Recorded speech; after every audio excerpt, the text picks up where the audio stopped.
Good evening everyone, मैं अभिषेक गुप्ता फिर से हाजिर हूँ लेकर आपका टॉप 20 जीएस क्वेश्चन जो आपके आने वाले एग्जाम के लिए बेस्ट साबित होते हैं और बेस्ट साबित होंगे, क्योंकि ये टॉप 20 क्वेश्चन में आपका 20 क्वेश्चन में हर एक क्वेश्चन में कम से कम 3 से 4 क्वेश्चन के बारे में बताया जाता है। और जो 20 क्वेश्चन अगर आप देखेंगे तो 20 क्वेश्चन 40 क्वेश्चन या 60 क्वेश्चन या 80 क्वेश्चन के भी बराबर हो सकते हैं।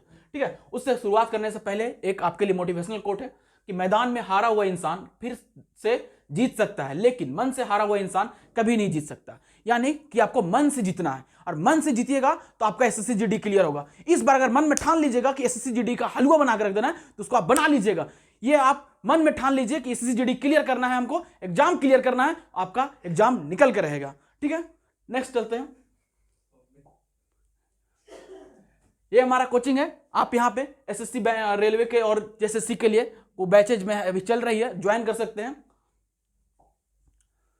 स्टार्ट करते हैं। भारत, पहला प्रश्न से, भारत के मशहूर शहनाई वादक थे, तो भारत के मशहूर शहनाई वादक कौन थे? हमारा फेमस भारत रत्न अवार्डी मशहूर शहनाई वादक बिस्मिल्लाह खां। तो मशहूर शहनाई वादक बिस्मिल्लाह खां थे। ये कहाँ के थे? ये बिहार के थे। तो बिहार में भी हमारे भारत रत्न पैदा हुए हैं, भारत रत्न थे, इन्हें भारत रत्न से नवाजा गया है। ठीक है, इन्हें भारत रत्न कब मिला था? 2001 में इनको भारत रत्न अवार्ड मिला था। भारत का सबसे सर्वोच्च अवार्ड भारत रत्न अवार्ड इन्हें 2001 में मिला था। इनका जन्म कब हुआ था? इनका जन्म हुआ था 1916 में, बिहार में। ठीक है, ये बहुत अच्छे शहनाई वादक थे।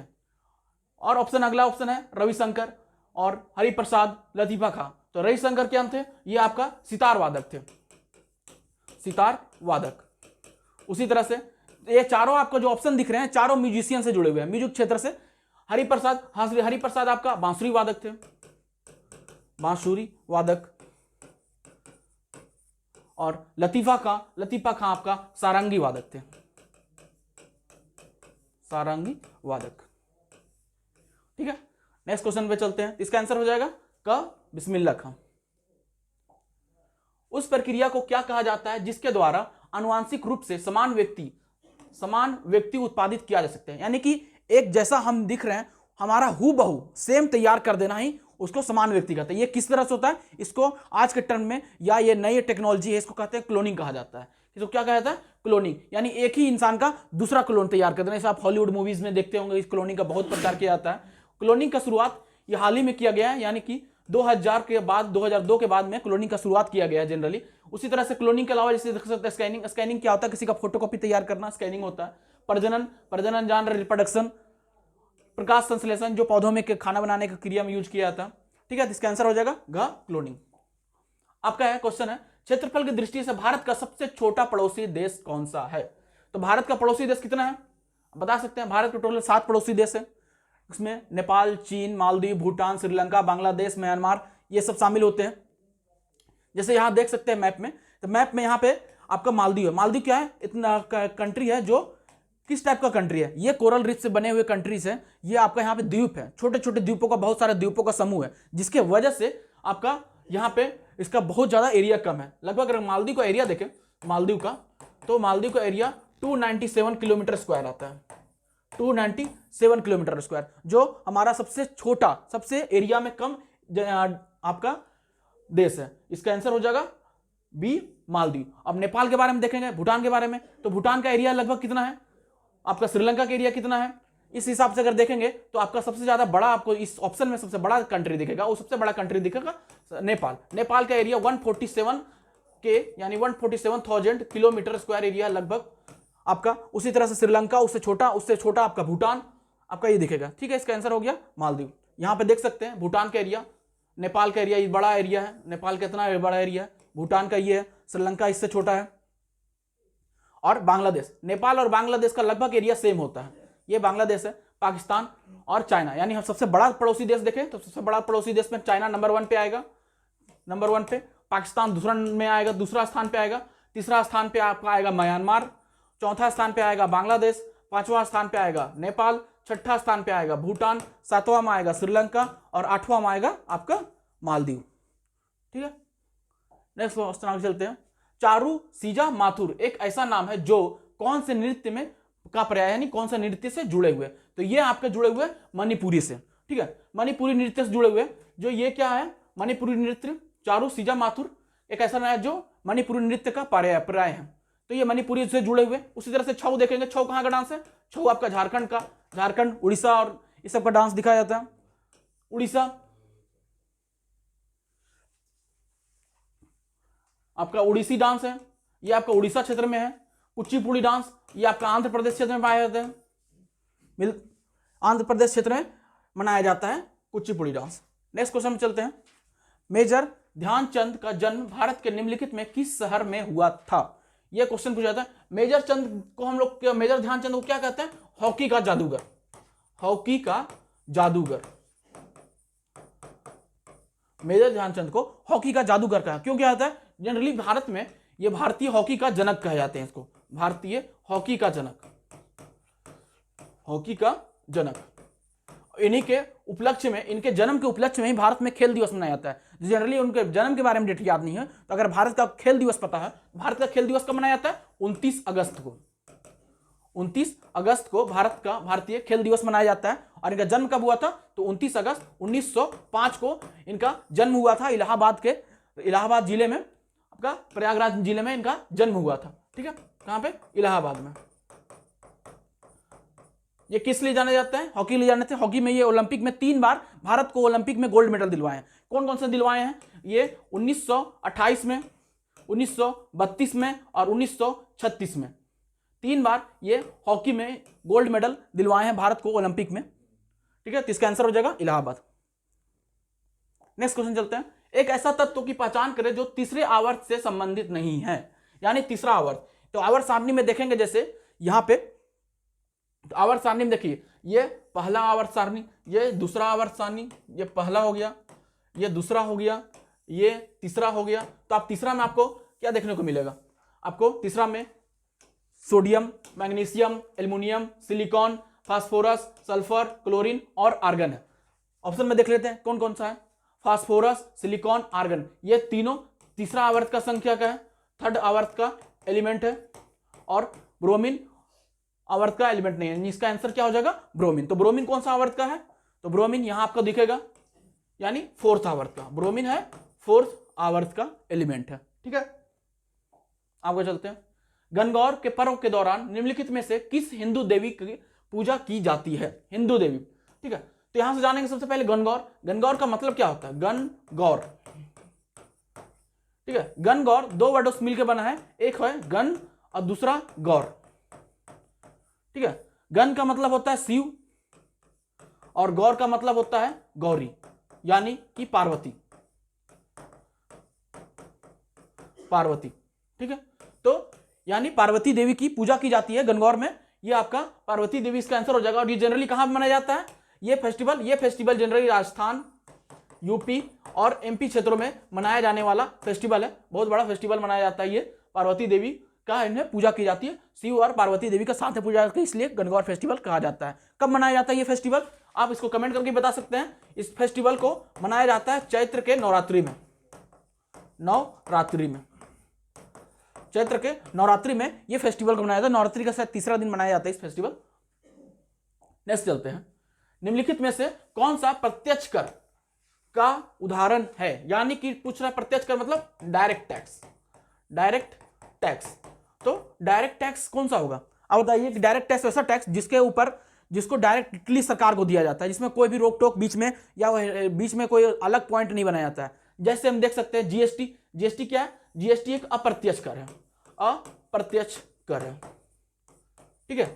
यह जीएसटी क्या होता है, जीएसटी हम तो डायरेक्ट तो नहीं देते हैं, कोई सामान खरीदते हैं तो सामान पे जीएसटी लगता है, और उस सामान के आगे भी जो प्रोडक्ट, जो सामान का धारक होता है उसके थ्रू सरकार को टैक्स जाता है, यानी हमें, हमसे डायरेक्ट टैक्स नहीं ले जाता है, तो क्या हो गया, इनडायरेक्ट टैक्स, तो उसको बोलते हैं अप्रत्यक्ष कर। उसी तरह से कस्टम ड्यूटी, यह भी अप्रत्यक्ष कर है, यानी किसी सामान पे अगर कस्टम ड्यूटी लग के आता है तो सामान महंगा मिलता है, उस पर जो लग के आता है, जो उसको खरीदने वाला है, वो खरीदने वाला टैक्स देता है सरकार को, और हम जो खरीदने वाले हैं उस टैक्स तो हम सरकार को देते नहीं है। तो ये भी हो गया एक तरह से कस्टम ड्यूटी। क्या होता है, इसका अर्थ होता है सीमा शुल्क, सीमा शुल्क। तो सीमा पर कोई वस्तु में शुल्क लिया जाने वाले को सीमा शुल्क कहते हैं। और ये सीमा शुल्क किस तरह का शुल्क है, ये आपका शुल्क है आपका अप्रत्यक्ष कर। और उत्पाद कर, उत्पाद कर भी कोई भी उत्पाद के ऊपर लिया जाने वाला कर है, ये भी एक अप्रत्यक्ष कर है, ठीक है। उसी तरह से इसका आंसर हो जाएगा ख ग व्यक्तिगत आयकर यानी income tax. Income tax, income tax किसे है, आपका डायरेक्ट टैक्स के श्रेणी में आता है। और प्रत्यक्ष कर के श्रेणी में क्या आता है, जीएसटी, कस्टम ड्यूटी, उत्पाद कर, मनोरंजन कर, भूमि कर, इस टाइप आपका अप्रत्यक्ष कर में आता है। इनकम टैक्स डायरेक्ट टैक्स में कौन सा आता है, इनकम टैक्स, कारपोरेट टैक्स, जिसको बोलते हैं निगम कर। तो ये सब जो कर, ये सब टाइप वाले जो कर होते हैं वो हमको बोलते हैं डायरेक्ट टैक्स में आते हैं। नेक्स्ट क्वेश्चन चलते हैं, कौन सा अंतर्जनित बलों का एक उदाहरण है। अंतर्जनित बल कहने का मतलब हो गया इंडोजेनिक फोर्स। इंडोजेनिक फोर्स, ठीक है। इंडोजेनिक फोर्स क्या होता है, जैसे देखिए प्रकृति में दो टाइप के फोर्स पाए जाते हैं। प्रकृति में दो टाइप का फोर्स पाया जाता है, नेचुरल फोर्स का दो टाइप का, पहला होता है इंडोजेनिक और दूसरा होता है एक्सोजेनिक। एक्सोजेनिक यानी इसको कहते हैं बहिर्जात बल। एक होता है बहिर्जात बल और एक होता है अंतराजात बल, ठीक है। तो इंडोजेनिक जो फोर्स है, इंडोजेनिक फोर्स में आपका ऐसा फोर्स जो जमीन के अंदर लगता है, जैसे भूकंप, ज्वालामुखी, ये सब क्या है, ये सब इंडोजेनिक फोर्स है। आपका प्लेट टेक्टोनिक्स, संवहन तरंग का चलना, ये सब ज्योग्राफी में आप पढ़े होंगे, तो ये सब क्या होते हैं, इंडोजेनिक फोर्स होते हैं। जैसे कि भूकंप हो गया, ज्वालामुखी हो गया, और इससे प्लेट टेक्टोनिक्स हो गया, टोनिक हो गया, ये सब हो गया आपका इंडोजेनिक फोर्स। जैसे प्लेट टेक्टोनिक्स की मदद से ही आप लोग को पता है कि पर्वत का निर्माण होता है, तो पर्वत निर्माणकारी बल, पर्वत निर्माणकारी बल, ये सब क्या है, ये सब आपका इंडोजेनिक फोर्स है। और एक्सोजेनिक फोर्स में क्या हो जाता है, एक्सोजेनिक फोर्स में हो जाएंगे जैसे हवा, हवा का जो फोर्स लगता है, वायु का फोर्स, जल का फोर्स, समुद्री लहरें, ये सब किस तरह फोर्स हो जाएंगे, ये सब आपका हो जाएंगे आपका एक्सोजेनिक फोर्स यानी बहिर्जात बल, ठीक है। इसका आंसर क्या हो जाएगा, समुद्र की लहरें, हिमनद, पवन, ये आपको ऊपर की सतह पे फील होंगे, ये जमीन के अंदर नहीं है, इसलिए ये सब आपका क्रिया जो होंगे बहिर्जात बल के होंगे। और जो पर्वत निर्माण वाला क्रिया है ये अंतर्जात बलों के कारण होगा, ठीक है। तो इसका आंसर हो जाएगा ग, पर्वतों का निर्माण। नेक्स्ट क्वेश्चन चलते हैं, भारतीय संविधान का कौन सा अनुच्छेद 76 से संबंधित है। पिछले क्लास में, पिछले सेशन में बताए थे, पिछला वीडियो में, कि अनुच्छेद 76 किससे संबंधित है, तो इससे है भारत का महान्यायवादी, भारत का महान्यायवादी, ठीक है। आप लोग कमेंट करके बताइएगा कि भारत का महान्यायवादी कौन है, ठीक है। इसका ये कौन सा आर्टिकल में, आर्टिकल 26 है। भारत का महान्यायवादी की नियुक्ति कौन करता है, इसकी नियुक्ति करते हैं राष्ट्रपति, राष्ट्रपति नियुक्ति करते हैं, राष्ट्रपति नियुक्ति करते हैं, और राष्ट्रपति ही इसको हटा सकते हैं जब मर्जी चाहता है। जब इनका जो टाइम पीरियड होता है, कार्यकाल, कार्यकाल कितने साल का होता है, कार्यकाल होता है ये 5 साल का। 5 साल कहने को कार्यकाल है, लेकिन 5 साल के बाद ये ऑटोमेटिक खत्म नहीं होते हैं। सरकार जब चाहेगी इसको 5 साल से आगे भी बढ़ा सकती है, 5 साल से पहले भी खत्म कर देती है, ठीक है। उसी तरह से भारत के राज्यपाल कौन से आर्टिकल में है, ये आर्टिकल 153 में है। गृह मंत्री और मंत्री परिषद, ये दोनों आर्टिकल 75 के अंतर्गत आते हैं। इसका आंसर हो जाएगा भारत का महान्यायवादी, जिसको सरकार का वकील कहते हैं। सरकार का खुद का वकील, जो सरकार को किसी से केस लड़ना है, कोई दूसरे राज्यों से, केंद्र सरकार का किसी अन्य कंपनी, जो एमएनसी कंपनी को तुम्हारा केस लड़ना है उसके साथ में, तो उसके साथ में कौन सा जाएगा, भारत का सरकारी वकील जाएगा, जिसे महान्यायवादी या इंग्लिश में अटॉर्नी जनरल कहा जाता है। नेक्स्ट क्वेश्चन, 1885 में आयोजित कांग्रेस के पहले अधिवेशन के अध्यक्ष कौन थे। कांग्रेस का पहला अधिवेशन कब हुआ था, कांग्रेस का पहला अधिवेशन, कांग्रेस का पहला अधिवेशन हुआ था 28 दिसंबर 1885 में। कांग्रेस का पहला अधिवेशन कहां पे हुआ था, आपको सबको पता है, ये बॉम्बे में हुआ था, बॉम्बे में हुआ था ये सभा। इस सभा में आपका संस्थापक कौन थे, तो संस्थापक थे A.O. ह्यूम, संस्थापक A.O. ह्यूम, जिसे full form Allan Octavian Hume भी कहा जाता है। यहां पे जो दिख रहा है एलन ऑक्टेवियन ह्यूम, ये कौन से थे, ये आपके संस्थापक थे, ये आपके संस्थापक थे। और दिनेश वाचा, ये कौन थे, ये संस्थापक सदस्य थे, संस्थापक सदस्य थे दिनेश वाचा। और दादा भाई नौरोजी, ये भी संस्थापक सदस्य थे। ये जो थे दादा भाई नौरोजी और दिनेश वाचा, ये दोनों पारसी से संबंधित थे, पर्सियन थे, पारसी आदमी थे। और विमर्श चंद्र बनर्जी, ये आपका अध्यक्ष बनाया गया था पहला, ठीक है, जिसको हम लोग शॉर्ट फॉर्म में WC बनर्जी भी कहते हैं। जिसका आंसर हो जाएगा घ, विमर्श चंद्र बनर्जी। नेक्स्ट क्वेश्चन, को कोशिका के पावर हाउस के रूप में भी जाना जाता है। किसको कोशिका को पावर हाउस के रूप में, आप बच्चे से हम पढ़ते आए हैं, कोशिका का पावर हाउस किसको कहते हैं? माइटोकॉन्ड्रिया को। तो माइटोकॉन्ड्रिया को कोशिका के पावर हाउस कहते हैं। क्यों कहते हैं? क्योंकि ये ऊर्जा का स्टोर करता है, ऊर्जा का स्टोर रखता है अपने पास। भोजन के द्वारा जो ऊर्जा प्राप्त होता है भोजन से, उसका स्टोर अपना माइटोकॉन्ड्रिया रखता है, इसलिए माइटोकॉन्ड्रिया को कोशिका का पावर हाउस कहते हैं। और नाभिक, जैसे मान लीजिए कोशिका है, कोशिका के बीच में क्या होता है? नाभिक होता है, ठीक है। इसी नाभिक में आपका डीएनए, ये सब जो एटम होते हैं प्रज्वलित होते हैं, और इसका जो बाहर चारों तरफ होते हैं ये होते हैं, ये कोशिका द्रव्य होता है, कोशिका द्रव्य, ठीक है। इसी कोशिका द्रव्य में आपका लाइसोसोम, राइबोसोम जैसे पाया जाता है। राइबोसोम हो गया, राइबोसोम क्या करता है? ये प्रोटीन का संश्लेषण करता है, प्रोटीन का संश्लेषण,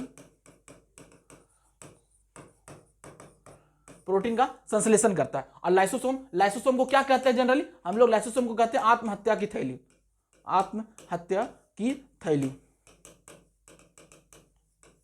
लाइसोसोम को कहा जाता है, ठीक है। इसको आप चाहें तो नोट भी कर सकते हैं। जो पॉइंट अगर आपको अच्छा लग रहा हो या जो पॉइंट आपको अगर नहीं पता हो तो उसको कॉपी में नोट कर दिया। ऐसा नहीं कि आप सुत के बैठ के वीडियो देख रहे हैं और आपको पॉइंट अच्छा लगा, आपके दिमाग में ये चीजें, तो दिमाग में चाहते कि दिमाग से मिस ना करे और चाहते कि आपका दिमाग में क्वेश्चन बना रहे, तो उसको आप साथ साथ में नोट भी करते चलिए, ठीक है। नेक्स्ट क्वेश्चन चलते हैं। प्राचीन भारत में कुषाणों की दूसरी राजधानी निम्नलिखित में से कौन सी थी? कुषाण, कुषाण कौन थे? ये कुषाण आपका प्राचीन भारत में एंशिएंट हिस्ट्री में देखेंगे तो एंशिएंट हिस्ट्री में जब मौर्योत्तर, मौर्य काल खत्म हो जाता है तो ये मौर्योत्तर काल के भाग होते हैं। तो मौर्योत्तर काल के भाग होते हैं, मौर्योत्तर काल में ही आपका कुषाणों की सत्ता स्थापित होती है। और कुषाणों को जो प्रथम संस्थापक थे, कुषाणों के संस्थापक, इसका क्या नाम था? जनरली इसका नाम था कुजुल कड़फिसियस, कुजुल कड़फिसियस।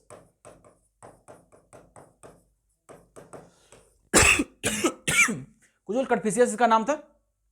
लेकिन इसका सबसे फेमस जो राजा हुए थे, जो फेमस शासक था इस वंश का, कुषाण वंश का, वो था कनिष्क। कनिष्क, कनिष्क ने ही अपने शासन काल में चौथा बौद्ध संगति करवाया था। कब करवाया था चौथा बौद्ध संगति? फोर्थ बौद्ध संगति करवाया था। ये कहां पे करवाया था फोर्थ बौद्ध संगति? ये आपका करवाया था कश्मीर में, कश्मीर की एक जगह है कुंडलवन, कश्मीर कुंडलवन में चौथा बौद्ध संगति करवाया गया था, ठीक है। आपका कितना साल एडी में करवाया गया था? ये 73 एडी में करवाया गया था, ठीक है, कश्मीर के बौद्ध संगति में। और कुषाणों की जो प्रमुख राजधानी थी, कुषाणों की राजधानी कहां थी? राजधानी इसकी राजधानी थी पुरुषपुर यानी पेशावर। इसका जो राजधानी था पुरुषपुर था, और इसको आज के वर्तमान में पेशावर कहते हैं। ये कहां पे स्थित है? अभी इसके टाइम पे पाकिस्तान में स्थित है। और जो इसकी दूसरी राजधानी थी वो थी मथुरा, ठीक है। पाटलिपुत्र मगध साम्राज्य का सबसे बड़ा राज्य था, मतलब बड़ा शहर था। और कन्नौज, कानपुर के पुराना नाम कन्नौज कहा जाता था। नेक्स्ट क्वेश्चन में चलते हैं। निम्नलिखित में से मिजोरम का लोक नृत्य कौन सा है? तो मिजोरम का लोक नृत्य है आपका चेराओन नृत्य या चेरोकन नृत्य, ठीक है। ये आपका एक पुरुष प्रधान नृत्य है, पुरुष प्रधान नृत्य है, जहां पे पुरुष प्रधान होने के साथ में पुरुष को बांस के फर्श में लिटाया जाता है, बांस के फर्श में बनाकर, बांस के फर्श में। उसी तरह से कोली नृत्य कहां पे मनाया जाता है? कोली नृत्य आपको मनाया जाता है महाराष्ट्र और गोवा में, महाराष्ट्र और गोवा, महाराष्ट्र और गोवा क्षेत्रों में जो सटे हुए क्षेत्र, कोंकण क्षेत्र, वहां पे कोली नृत्य मनाया जाता है। घूमर नृत्य सब फेमस, सबको जानते हैं, लगभग पता हुआ घूमर, घूमर गाना भी है। ये कहाँ का है? राजस्थान का, फेमस, जो महिलाओं द्वारा मनाया जाता है, राजस्थान का। छऊ नृत्य ये अभी बताए थे कुछ देर पहले, छऊ नृत्य हमारे झारखंड का है। और झारखंड के साथ साथ झारखंड से सटे राज्य जैसे उड़ीसा, छत्तीसगढ़ में भी छऊ नृत्य का प्रदर्शन किया जाता है। नेक्स्ट क्वेश्चन है, सभी को बुनियादी स्वास्थ्य देखभाल प्रदान करने के लिए खाली स्थान और खाली स्थान को हमारे बुनियादी स्वास्थ्य में ढांचे में एकीकृत करने की आवश्यकता है। तो क्या करने के लिए आवश्यकता है? अब देखिए, स्वास्थ्य देखभाल, तो स्वास्थ्य देखभाल के लिए सबसे पहले क्या जरूरी है? यानी स्वास्थ्य के लिए सबसे पहले हॉस्पिटल होना चाहिए। किसी को भी स्वास्थ्य की जरूरत है तो वहां पे हॉस्पिटल होना चाहिए, और हॉस्पिटल पहुंचने का साधन होना चाहिए, यानी उसका पास पैसा होना चाहिए हॉस्पिटल का इलाज कराने के लिए, और हॉस्पिटल होना चाहिए। यानी गांव में कोई बीमार हो गया तो गांव में हॉस्पिटल होगा, हॉस्पिटल होगा तभी उसको इलाज मिलेगा। और हॉस्पिटल ऐसा भी नहीं, हॉस्पिटल नहीं होगा कि बहुत महंगा हॉस्पिटल हो जाए, यानी उसका खर्च ही नहीं कर पाए इलाज, यानी कि सामर्थ्य और पहुंच ये होना जरूरी है किसी भी आपका बुनियादी सेवाओं के लिए। यानी इसका आंसर हो जाएगा पहुंच और सामर्थ्य, ठीक है। नेक्स्ट क्वेश्चन चलते हैं। हाल ही में संयुक्त राष्ट्र सुरक्षा परिषद के गाजा में युद्ध विराम का प्रस्ताव किसने वीटो किया? आप लोग जान रहे होंगे गाजा में आज के टाइम पे क्या हो रहा है। जो इजराइल का जो शहर है, इजराइल वाला शहर, ये इसका यहाँ पे इधर वाला बाउंड्री जो है ये यहाँ पे गाजा है, ठीक है।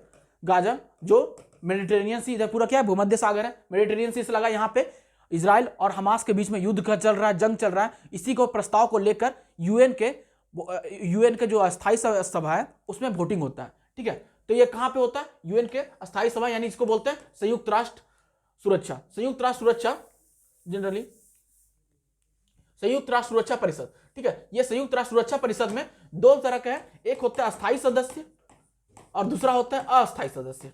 ठीक है, अस्थायी सदस्य। अस्थायी सदस्य कितने होते हैं? अस्थायी सदस्य 5 है और अस्थायी सदस्य कितने होते हैं? 10 होते हैं। ठीक है, जो अस्थायी सदस्य है आपका 5, ये 5 अस्थायी सदस्य कौन से हैं? जिसको P5 कंट्री भी कहा जाता है, P5। ठीक है, वो पहला है यूएसए, दूसरा है आपका ब्रिटेन जिसको यूके बोलते हैं, तीसरा है आपका फ्रांस, चौथा है आपका रसिया और पांचवा है हमारा पड़ोसी मुल्क, बदमाश मुल्क चाइना। ठीक है, ये 5 कंट्री हैं पड़ोस P5 कंट्रीज में, और इन्हीं को क्या प्राप्त है? इन्हीं को वीटो शक्ति। वीटो शक्ति क्या होता है जनरली? यानी कोई भी रेजोल्यूशन पास करना है, उसमें आपका मत क्या है? अगर आप उसको मत दिए कि हमको ये पास करना है तो आपका पास हो गया। मत कोई भी आदमी, 5 में से कोई एक भी अगर उसमें चाहे कि हम इसको पास नहीं करना चाहते तो वो वीटो शक्ति का प्रयोग करता है, यानी कि उसी की वजह से कोई मस्त प्रस्ताव पास हो जाता है, कोई फेल हो जाता है। यह कौन सा किया था? किसने वीटो कर दिया था? तो कौन करेगा? इजराइल का मित्र कौन है? इजराइल का प्रमुख मित्र है यूएसए। यूएसए ही इसने वीटो कर दिया, जिसकी वजह से ये रेजोल्यूशन पास नहीं हो पाया और रेजोल्यूशन फेल कर गया, जिसके साथ में युद्ध विराम लागू नहीं हो पाया और युद्ध आज तक चल ही रहा है। ठीक है, इसका आंसर हो गया यूएसए। नेक्स्ट क्वेश्चन चलेंगे, हाल ही में अंतरराष्ट्रीय मानवाधिकार 2023 कब मनाया गया? अंतरराष्ट्रीय मानवाधिकार दिवस, ये अंतरराष्ट्रीय मानवाधिकार हर साल 10 दिसंबर को मनाया जाता है। 10 दिसंबर को मनाया जाता है क्योंकि 10 दिसंबर 1948 को ही मानवाधिकार घोषणा पत्र यूएन में जारी किया गया था, यानी UNHRC, United nation human rights council, मानवाधिकार परिषद में आपका घोषणा पत्र जारी किया गया था 1948 में। इसी के उपलक्ष्य पे 10 दिसंबर को हर साल मानवाधिकार दिवस मनाया जाता है। नेक्स्ट क्वेश्चन में चलते हैं, हाल ही में COP, इसको बोलते हैं COP मतलब COP28 का ग्लोबल रिवर सिटीज अलायंस किसने लॉन्च किया? तो global river city alliance Bharat ने COP28 में लॉन्च किया। और ये COP28 का मतलब क्या होता है? Conference of parties, conference of parties. ये हर साल आयोजित किया जाता है, और हर साल आयोजित इसलिए क्यों किया जाता है कि इसमें बैठ के लोग मीटिंग करते हैं और डिसाइड करते हैं कि इस साल आपका पर्यावरण के लिए क्या करना चाहिए, पर्यावरण को बचाने के लिए क्या करना चाहिए। तो हर साल कंट्री के स्टार्ट किया जाता है। इस साल कहां पे हो रहा है? इस साल हो रहा है आपका यूएई में। यूएई में कहां पे हो रहा है? यूएई में दुबई शहर में हो रहा है COP28 का आयोजन, COP28 2023 का। आपसे क्वेश्चन ये भी पूछा जा सकता है कि पिछले साल कहां पे हुआ था COP28? COP27 कहां पे आयोजन हुआ था? COP27 ये हुआ था शर्म अल शेख। ये कहां पे है? ये सिटी कहां पे है? ये सिटी आपका मिस्र में, मिस्र की प्रमुख सिटी है शर्म अल शेख। और ये भी क्वेश्चन है कि जो कॉप है, कॉन्फ्रेंस ऑफ पार्टी, ये शुरुआत कब हुई थी? ये शुरुआत हुई थी 1995 में, यानी 1995 में पहला सम्मेलन हुआ था। पहला सम्मेलन कहां पे हुआ था? ये हुआ था बर्लिन शहर में। बर्लिन कहां का शहर है? ये जर्मनी की राजधानी है बर्लिन। ठीक है, और भारत में एक बार भारत में भी आयोजन हुआ है। तो भारत में कब आयोजन हुआ है? भारत में आपका आयोजन हुआ 2002 में। 2002 में कॉप का आयोजन, कौन सा कॉप था? ये COP8 था। ठीक है, इसका आंसर हो गया आपका भारत। लेकिन COP28 का आयोजन कहां पे हो रहा है? यूएई में, दुबई शहर में। नेक्स्ट क्वेश्चन पे चलते हैं, हाल ही में भारतीय सशस्त्र बलों ने किसके साथ संयुक्त सैन्य अभ्यास विनबैक्स 2023 प्रारंभ किया? तो विनबैक्स यानी विन से नाम पता चल रहा है, विन से क्या नाम हो जाएगा? वियतनाम आ जाएगा विन से, और ये आपका आंसर हो जाएगा वियतनाम के साथ में विनबैक्स 2023। यानी हर कंट्री दूसरे कंट्री के साथ में अपने रक्षा समझौतों को आगे बढ़ाने के लिए या मजबूत रिलेशन को प्रदर्शन करने के लिए और एक अच्छा सा आपका सहयोग बढ़ाने के लिए हमेशा मिलिट्री एक्सरसाइज करती है। जैसे आपका ऑस्ट्रेलिया के साथ में क्या होता है? ऑस्ट्रेलिया के साथ में ऑस्ट्रा हिंद, ये आपका ये ऑस्ट्रेलिया और हिंद से इंडिया, ऑस्ट्रा हिंद एक्सरसाइज किया जाता है। ये ऑस्ट्रेलिया का मिलिट्री एक्सरसाइज है। जापान के साथ क्या होता है? जापान के साथ जनरली एक होता है जिमेक्स और एंड दूसरा होता है एक्स धर्मा गार्डियन। ये दो एक्सरसाइज जापान के साथ होते हैं, जिमेक्स और एक्स धर्मा गार्डियन। श्रीलंका के साथ में क्या होता है? श्रीलंका के साथ में होता है मित्र शक्ति। और दूसरा होता है सिलिनेक्स। यानी कि आप अगर लिस्ट बनाएंगे कंट्री का तो बहुत सारे जितने भी कंट्री इंपॉर्टेंट कंट्री जैसे रसिया, चाइना, यूएसए, आपका फ्रांस, जर्मनी, ओमान, सबके साथ में इंडिया युद्धाभ्यास करता है, मिलिट्री एक्सरसाइज करता है। ठीक है, नेक्स्ट क्वेश्चन में चलते हैं। पृथ्वी ग्रह अपने कक्ष में सूर्य से अधिकतम दूरी को क्या कहा जाता है? ठीक है, सूर्य से अधिकतम दूरी, आपको पता है पृथ्वी क्या है, सूर्य की परिक्रमा लगाती है, सूर्य के चारों ओर परिक्रमा लगाती है। जैसे मान लीजिए ये सन है, ठीक है, ये सन है, पृथ्वी इस तरह से मूव करती है, पृथ्वी इस तरह से मूव करती है सन के चारों ओर, सन के चारों ओर पृथ्वी इस तरह से मूव करती है।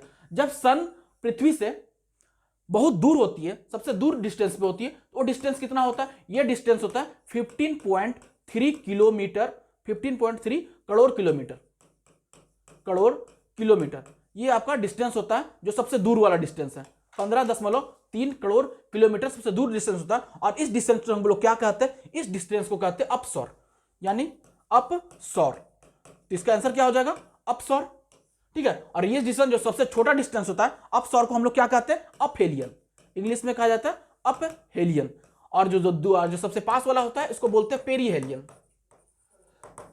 ठीक है, ये सबसे पास वाला डिस्टेंस होता है और ये होता है 14.7 करोड़ किलोमीटर, करोड़ किलोमीटर।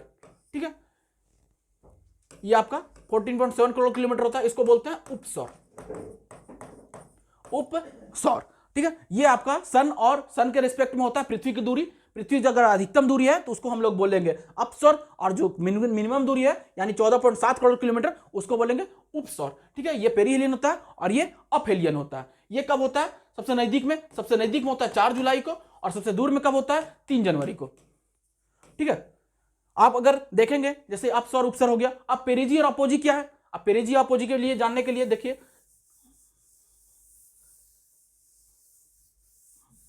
ये पेरिजी और अपोजी चंद्रमा के रिस्पेक्ट में कहा जाता है। जैसे हम सूर्य और पृथ्वी देखें उसी तरह पृथ्वी और चंद्रमा क्या होता है? जैसे मान लो ये पृथ्वी है, पृथ्वी के चारों ओर क्या चंद्रमा भी चक्कर लगाती है। ठीक है, तो पृथ्वी के चारों ओर चंद्रमा चक्कर लगाती है। जब चंद्रमा सबसे नजदीक में होती है तो उसको क्या कहते हैं? उसको कहते हैं पेरिजी, और सबसे दूर में होती है उसको क्या कहते हैं? अपोजी। ठीक है, जैसे मान लीजिए चंद्रमा यहां सबसे नजदीक में है, चंद्रमा ये मून है, ठीक है, ये मून है, ये सबसे नजदीक में है, तो सबसे नजदीक में कब होगा? इसका जो डिस्टेंस होगा 363,000 किलोमीटर, यानी कि 363,000 किलोमीटर इसका सबसे नजदीक दूरी होता है चंद्रमा का। और इस स्थिति को हम लोग कहते हैं अपोजी, अपोजी कहते हैं, जनरली इसको अपोजी कहते हैं। और जो सबसे दूर वाला डिस्टेंस होता है इसको कहते हैं, नहीं, सबसे नजदीक वाला डिस्टेंस को कहते हैं पेरिजी, और सबसे दूर वाला डिस्टेंस को कहते हैं अपोजी। ये कितना होता है? ये होता है 404,000 किलोमीटर, 404,000 किलोमीटर होता है ये दूर वाला डिस्टेंस। ठीक है, आपको कैसा लगा आज का सेशन जरूर कमेंट करके बताइएगा। तब तक के लिए फिर के लिए मिलते हैं, धन्यवाद, थैंक यू।